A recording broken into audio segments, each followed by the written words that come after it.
Социјалните мрежи се преплавени со ефтини козметички услуги. Но многу често, наместо убавина по третманите, пациентите завршуваат со лузни, нагрдување на лицето, па и помош бараат од специјалисти дерматолози. Ботулиновиот токсин е регистриран лек, дермалните филери се медицински средства, тоа исто како да се лекови. Стерилни препарати мора да бидат аплицирани од стручни медицински лица и во навистина услови кои захтеваат апликација на вакви препарати. Последиците се доста сериозни.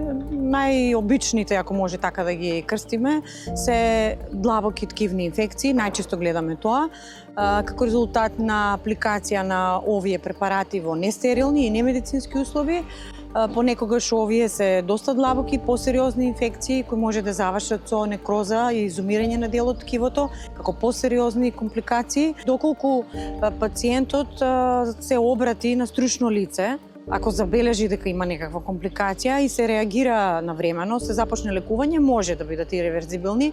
Меѓутоа, за жал, најчесто, кај нас доаѓаат пациенти малку во по-доцна фаза, кога навистина очајно бараат помош, нешто да се смени. Девојки, жени, но и мажи, следејќи ги светските трендови, завршуваат во ваквите салони.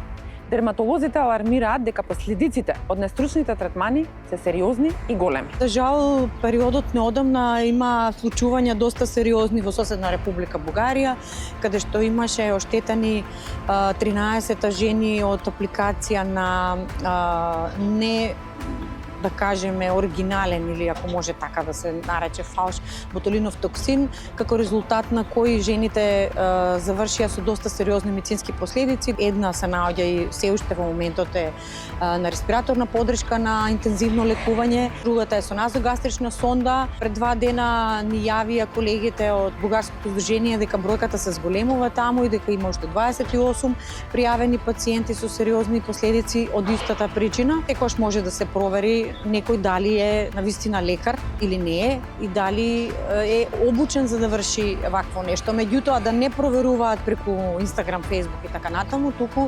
преку ресурсните институции кои всушност може да има дадат оваа работа, да бидат свесни дека ова се доста сериозни медицински интервенции. Во Македонија во моментот надзорот на козметичките салони е недоволен. Пред извесен период Сдруженијето за естетска медицина ЗЕМ, Сдруженијето на дерматовенеролози на Македонија и Македонската асоциација за пластични и реконструктивни естетски хирурзи МАПРЕХ заедно поднесоа една предлог иницијатива за законски измени, поконкретно се однесува на членот Законот за јавно здравје, во кој всушност се вклучени активности со кои се продира во кожа, ставени под капата на тетоважи и пирсинг, така што наредните чекори очекуваме позитивни одговори од страна на ресорното министерство и надлежните институции. Во координација со лекарската комора и ние како здружение би направили соодветен регистар на кој би бил јавно достапен и секој пациент би имал навистина можност да провери